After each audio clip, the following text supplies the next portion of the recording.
na moto wa Jahannam. Kuna watu ndugu zangu katika imani, katika hii dunia, wakiwa ni watu wa ilmu au ni watu wa mamlaka, wana kawaida ya kuhalalisha vilivyoharamishwa na Allah, wana kawaida ya kuharamisha vilivyohalalishwa na Allah tabaraka wa taala. Leo ni shekhe nani baadhi yao atasimama kukemea ndani ya msikiti kwamba utangazaji wa kamari katika mavazi ya jezi,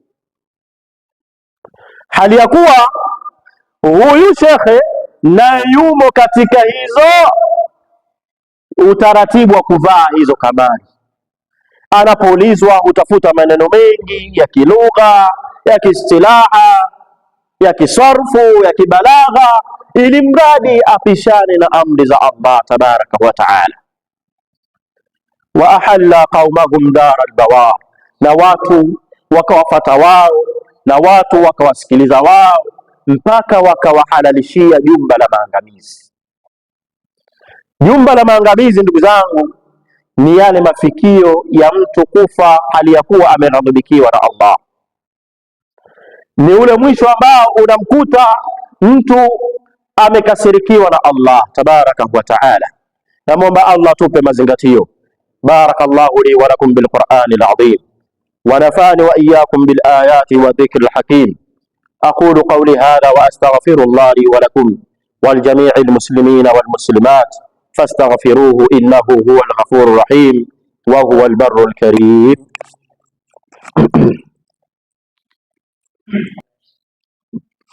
Wassalatu wassalamu ala man la nabiyya ba'da Muhammadin sallallahu alayhi wa alihi wa sallama, amma ba'du. Ndugu zangu katika iman, na wahusieni pamoja na kuihusia nafsi yangu kwa mara ya pili tena katika swala zima la kumcha Allah tabaraka wa taala.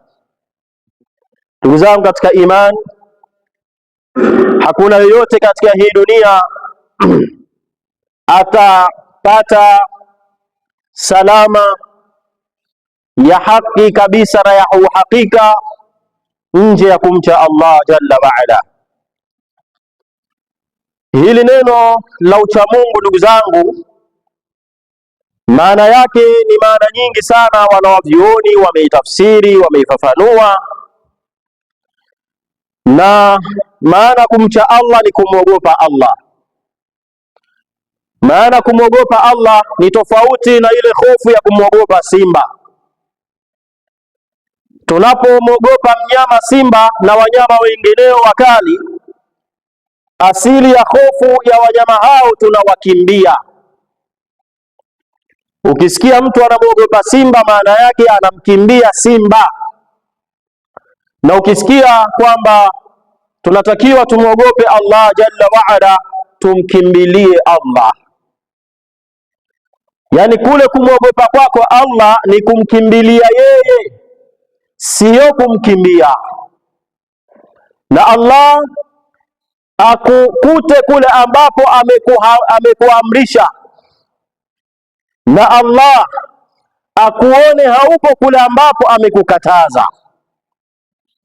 Hii ndio maana halisi ya kumcha Allah, ukweli wa kumcha. Ndugu zangu katika imani, tukiwa tunaendelea katika kukumbushana pamoja na kuikumbusha nafsi yangu, ma lana nad'u Allah fala yustajabu lana, kwa nini tunamwomba Allah na Allah haitikii dua zetu? Ndugu zangu katika imani, utaratibu wa kumwomba Allah umeelezwa katika Qur'ani na sunna za mtume wetu Muhammadin sallallahu alayhi wa alihi wa sallama. Lakini hebu tusafiri katika nchi moja ya Iraqi. Katika zamani hizo kulikuwa kuna mja mwema ambaye anafahamika kwa jina na Ibrahim ibn Adhama, na kunia yake maruf akiitwa Abu Ishaqa. Huyu mja mwema alikuwepo katika nchi ya Iraqi. Miongoni mwa masiku aliamua kutembelea katika masoko, miongoni mwa masoko ya Iraqi al-Busra, na baada ya wale watu wa sokoni kumuona, na kwa dhahiri yake anaonekana ni mja mwema katika zama zake hizo, Ibrahim ibn Adhama, wale watu wa sokoni katika miongoni mwa jamaa wakaambizana, kwa nini leo tusiende tukamuulize mwanazuoni huyu Ibrahim ibn Adhama, tukamuulize swala ambalo, mbona sisi tunaomba dua, mbona sisi tunamwomba Allah lailan wa nahara, usiku na mchana, mbona Allah haitikii dua zetu? Wale mabwana wakamkabili yule mwanavyuoni mcha Mungu wa zama hizo wa Iraq, ambaye anaitwa Ibrahim ibn Adhama. Baada ya kumfikia, inasemekana kwamba suila Ibrahim ibn Adhama, aliulizwa Ibrahim ibn Adhama rahimahullah, Allah mrahamu, ma baluna nad'u Allah fala yustajabu lana, hebu tueleze jambo letu sisi watu wa Busra, mbona tunamwomba Allah alafu Allah haitikii dua zetu? Mbona tunamlilia Allah usiku na mchana, Allah hajibu maombi yetu? Hebu tueleze jambo letu ni nini, tunakosea wapi?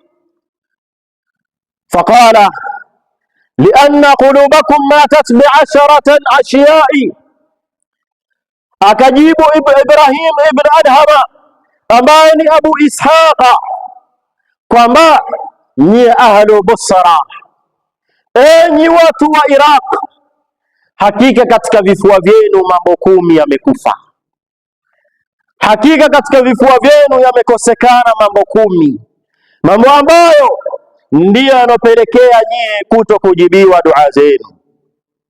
Ibrahim ibn Adhama akaanza kuwaeleza utaratibu. Ni mambo gani hayo? Anawaambia, araftumullaha falam tuti'uhu, jambo la kwanza, mmekwisha mtambua Allah ni nani katika ardhi, mshatambua ni nani aliyeumba mbingu na ardhi, mshatambua ni nani anayetoa riziki, mshatambua ni nani ambaye anaendesha maisha yenu, lakini fala tuti'uhu au falam tuti'uhu, na wala hamumtii Allah tabaraka wa taala, hamswali kwa wakati, hamtekelezi haki zake Allah, hamzungumzi yaliyokuwa mazuri, hamtekelezi yale ambayo Allah ameamrisha, hamna haya. Kwa jambo hili kumezuiliwa kwenu kuto kujibiwa dua zenu. Akawaambia jambo la pili, wa araftumur rasula wa lam tattabi'u sunnatahu, na kwa hakika mmekwisha mtambua mtume wa Allah sallallahu alayhi wa alihi wa sallama, mmemtambua mtume ni nani, lakini walam tattabi'u sunnatahu, lakini nyie hamfati mwenendo wake, hamfati sunna zake. Ndugu zangu katika imani, tuweke nukta ndogo tu ambayo wengi katika Waislamu wameingizwa katika talbisi shaitan, katika kule kutatizwa na shaitani alayhi lana. Istahwadha alayhim shaitan faansahum dhikra Allah, watu baadhi yao wametatizwa, wamefunikwa na shuka la shaitani alayhi lana, wakasahau dhikri ya Allah, wakasahau yale yote ambayo Allah ameelekeza, wama ataakumur rasulu fakhudhuhu wama nahakum anhu fantahu wattaqullaha inna Allaha shadidul iqab. Al-aya, kwamba yale yote ambayo amewaamrisheni mtume wa Allah, yale yote ambayo amekuja nayo mtume wa Allah, yachukueni, shikamaneni nayo, ishini nayo, nendeni kwa mwenendo huo, na yale yote ambayo amewakatazeni kwamba hili acha ni la haramu, ili acha ni makuruhu, itakupelekea kwenye haramu, haya pia yaacheni. Lakini leo tumeenda mbali sana. Leo imefikia Muislamu anadiriki kuinua kinywa chake, anathubutu kuinua mdomo wake kwa ajili ya chuki ya maumbile kwa mmoja katika wao ambaye kidogo anajitahidi kufata sunna. Anaanza kumdhihaki, ikiwa ni kwa ile migongano ya ikhtilafu ya kiilmu, ikiwa ni migongano ya kiufahamu. Anaanza kumdhihaki mwenzie, bwana una ndevu kama beberu, tena akiwa anacheka bwana kanzu yako ni fupi kama unaruka maji, akiwa anacheka. Hizi ni katika sunna za mtume wetu Muhammadin sallallahu alayhi wa alihi wasallama, na tumesahau man istahzaa bi shay'in bima jaa bihi rasulu sallallahu alayhi wa alihi wasallama faqad kafara. Na hali ya kuwa Waislamu wameghafilika, yeyote mwenye kuleta istihza, mchezo, upuuzi, porojo katika yale ambayo amekuja nayo mtume, liwe ni dogo liwe ni kubwa, sunnatan wajibatan au manduba, iwe ni sunna ya wajibu au ni sunna ambayo ya khiari, lolote mtu akastahiza inalo, basi faqad kafara. Kwa hadithi ya mtume wetu Muhammad sallallahu alaihi wasallam, huyo mtu amekufuru. Turudi katika Qur'ani ya Allah tabaraka wa taala, katika wale ambao walikufuru baada ya kuzungumza maneno ya ukafiri. Siku moja katika safari moja, mtume wa Allah alikuwa anakwenda vita pamoja na masahaba zake. Ikawa kuna baadhi ya masahaba wengine miguu yao ni membamba, wengine Allah amewajalia maumbile ambayo kwa macho ya wakati huo walikuwa wanaonekana ni kana kwamba ni watu hawajakamilika. Ni kama mfano leo mtu afanywe istihza na maumbile ambayo amejaliwa nayo na Allah. Watu hawa walifanya istihza kwa aya za Allah, wakafanya istihza na maneno ya mtume wa Allah, wakafanya istihza kwa wale waliobeba kitabu cha Allah. Ikateremka aya, qul abillahi wa ayatihi kuntum tastahzi'un, sema Muhammad, kwa aya zake Allah na mtume wake, kwa Allah pamoja na mtume wake nyie mnafanya istihza, kwa hakika mmekufuru baada ya kuamini kwenu. Hakuna kuleta udhuru, hakuna kuleta sababu tulikuwa tunataniana, hakuna kuleta sababu yoyote. Kwa nini? Allah tayari ameshakataa imani yao kwa kule kuleta istihza na sunna za mtume wetu Muhammadin sallallahu alayhi wa alihi wasallama, na ikawa mwisho wao ni majuto kabisa. Ndugu zangu, hawa watu wa Busra wanaelezwa kwa sababu mshamtambua mtume wa Allah, lakini hamzifati sunna zake. Wa araftumul Qur'ana wa lam ta'malu bihi, na kisha jambo la tatu, nyie mnaitambua Qur'ani, lakini ni nani miongoni mwenu anaifanyia kazi Qur'ani? Ni nani miongoni mwenu anaishi kwa mujibu ya Qur'ani? Ma lakum kaifa tahkumun am lakum kitabun fihi tadrusun, mnani nyie mnaendesha maisha yenu kwa kuhukumiana kinyume nyume na sheria ya Uislamu? Au kuna Qur'ani nyingine au kuna kitabu kingine ambacho mnakisoma nyuma ya Qur'an? Ndugu zangu katika imani, hawa watu wa Busra wanaeleza na Ibrahim ibn Adhama kwamba Qur'ani mmeshakwisha ifahamu, lakini hamuifanyii kazi Qur'ani. Ni wangapi Qur'ani inasomwa katika maholi kinachofuata ni watu kushangilia, ni watu kupiga makofi, ni watu kupiga vigelegele, ni watu kupiga mayowe, hali ya kuwa imetajwa aya ya motoni, lakini watu wanashangilia. Ndugu zangu, hii ni katika kuto kuifanyia kazi Qur'an. Leo Allah anaeleza adhabu za watu wa Jahannam. Leo watu wanashangilia, watu wanapigana vifua, watu wanapongezana kwa sababu wasema amekoswa vizuri.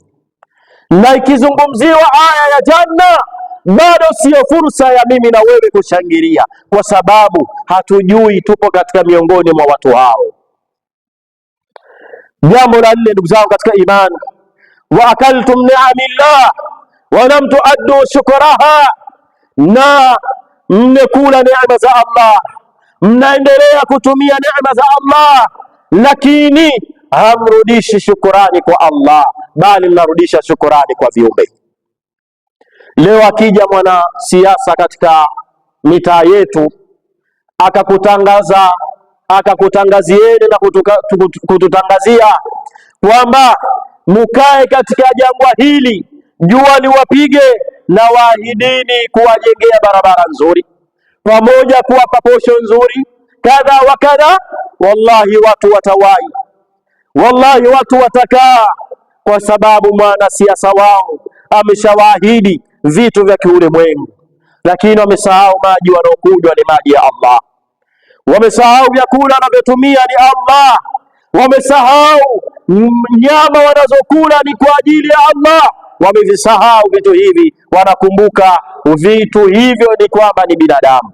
Wengine huenda mbali kwamba hawa kuku wa kisasa asili yake ni bwana mmoja wa huko magharibini huko, ndio wamewatia roho hao, ndio wamewaumba hao.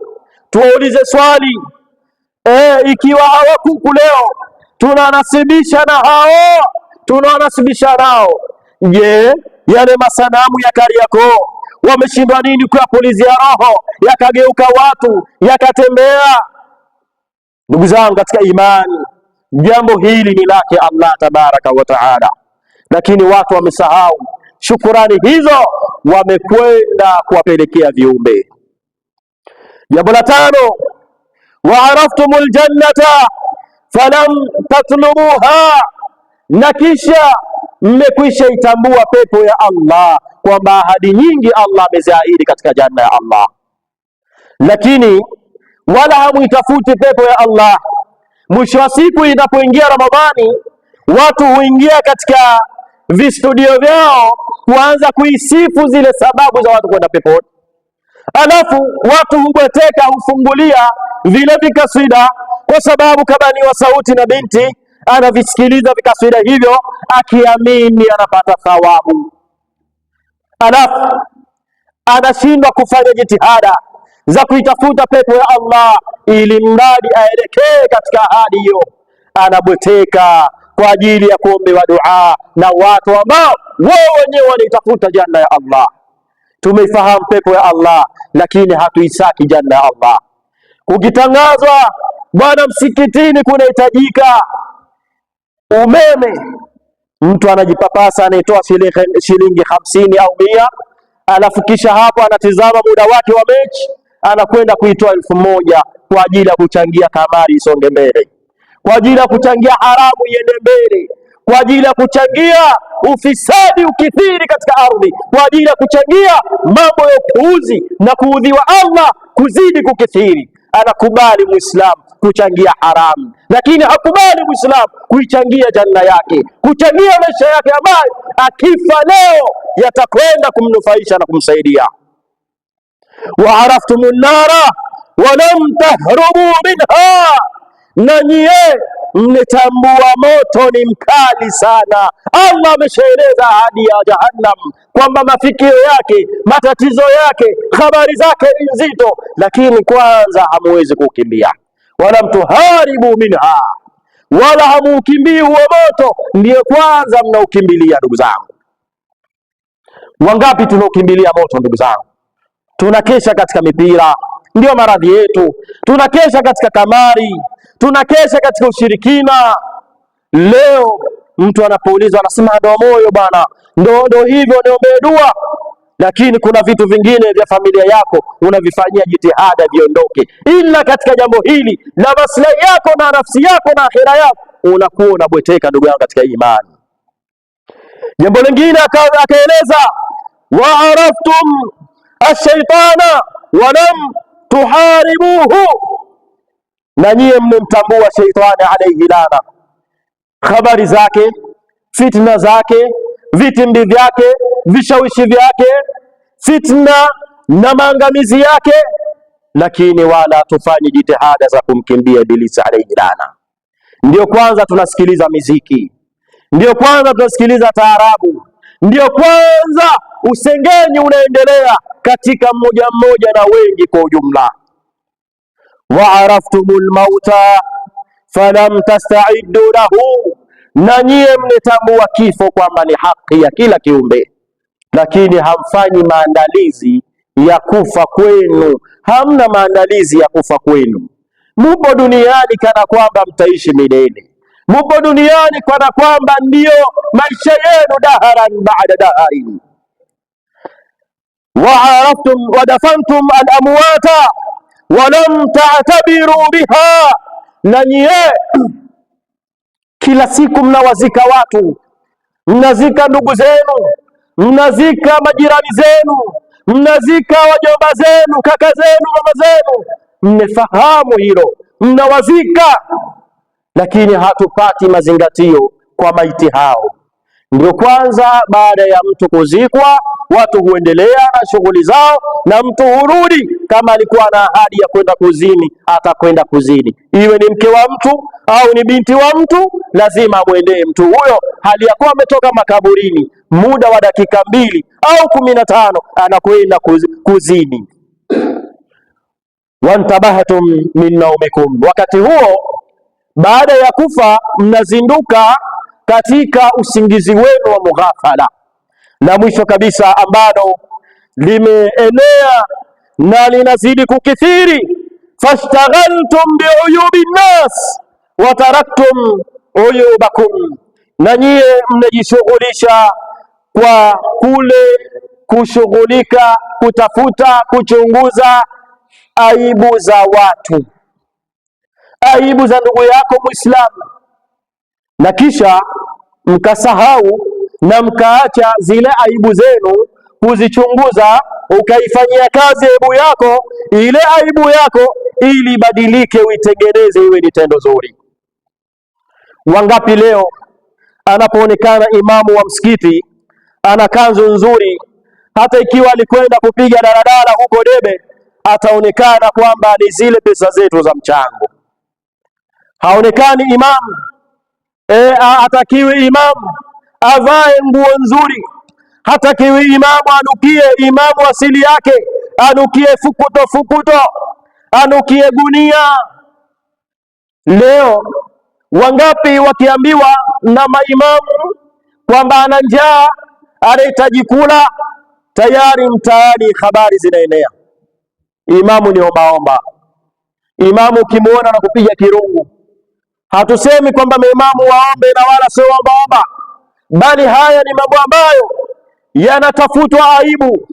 Leo imamu ataonekana ni mkosefu kwa dhambi ya ubinadamu wake, anaanza kuchunguzwa. Mbona binti yule alimuoa, alafu baada ya miezi kadhaa binti ana mimba, wewe ulitaka apate nini? Au itakuwa alizini naye alafu akamuoa? Kama ni hivyo basi tumtoe katika msikiti wetu, hatumtaki, kana kwamba maamuma wote ni wasafi.